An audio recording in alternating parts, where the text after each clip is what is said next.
All right. So today we are going to go over how to use the FTK Imager tool.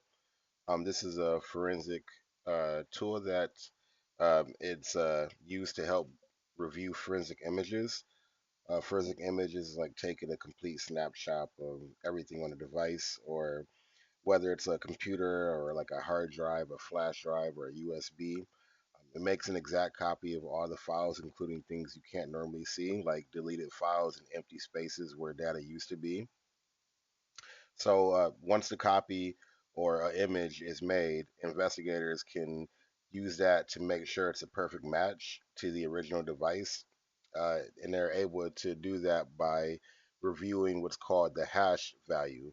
The hash value is like a digital fingerprint, and it's just like how you have a fingerprint on your hand and that is what identifies you. That's what the hash value is compared to with our digital tech. We have hash digital fingerprints, and we're able to verify those files to make sure if that um, whatever we're receiving back matches to that digital fingerprint, that hash value. So that's what investigators work with. So they typically will use like a copy of that image instead of using the original device to make sure that the real data is safe and untouched. And we're able to use this FTK imager tool to verify those hash values from that copy to the original to see if there's anything that is not matching. So in order to be able to use the FTK imager to do that, there's a couple ways, right, to look at images. We can either come here to go create disk image, and then we can do that from here, or we can go to File and go to Create Disk Image as well. So if you had like a device plugged up into your computer, you can go to physical drive. So whether it was a USB, like a flash drive, a phone, or some type of device, you can go to physical drive. You can also use local drive to look at things locally. We have image file. I'm going to go to content of a folder, and this also is it looks up your local computer, and you can just kind of browse more instead of just the entire thing. So I'm going to go to contents of the folder. I'm going to go to next. It's going to have some stuff here. I'm going to hit yes. So for browse, we're going to go and search for the path that way that we want to open. So I'm going to go to my documents. I'm going to go to my CS412 folder. So now it's going to pull everything inside of this folder. Now I don't have a lot in this folder, so it's not going to, it's really just a test file that I have in this one specifically. So I'm going to add this folder here. I'm going to go to finish. Now we need to add our image destination. So to do that, I'm going to go to add. Now for our case number, let's say this is our first case number. So I'm just going to go to 01.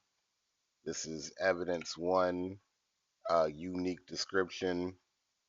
I'm just going to say CS 412 examiner. Let's say that's me. So whatever your employee ID is, this is what you would typically use there. So for me, I'm just going to put this in the date. Let's see, it's October 24. There we go. Notes, you can be a little bit more specific. So I'm going to put contents in CS 412 folder. Then I'm going to go to next.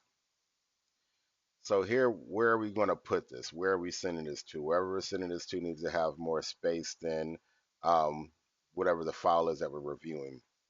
So we can go to browse. Just for, I'm just going to put it into desktop for now. Just for this video, we'll go to desktop, image file name. Image file name, I'm just going to put,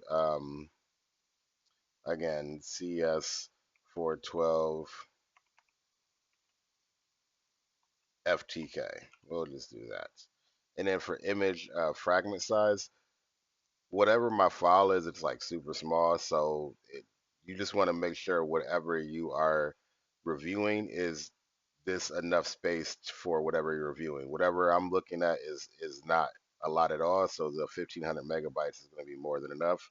If I was downloading something else to look at that image file, then I would adjust accordingly if I needed to add more space here.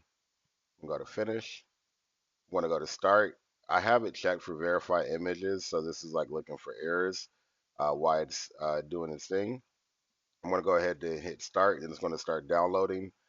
Because I don't have a lot in that folder, it's a really small file. It downloaded really fast. So here we can see it's done, it's downloaded.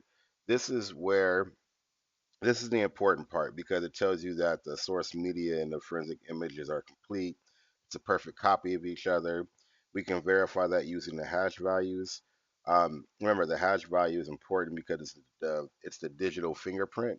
So we want to make sure that these values do match.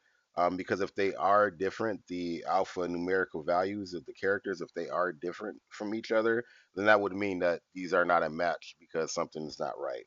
So this part is really important that we want to make sure that they're matched. So as we're looking here, we can see that all these alpha numerical values are the same. And even here for verify result, it shows us that this is a match. So even if we go down here, it's the same thing. We can see that the alphanumerical values here are also a match, and we can see that it verifies that this is a match. So we know that our file that we wanted to verify, because again, we're using copies, not the originals, because we want to make sure we don't contaminate the original file. So that's the point of using the copies and making sure that they do match up compared to the original. So this is how we would use FTK file using a forensic tool.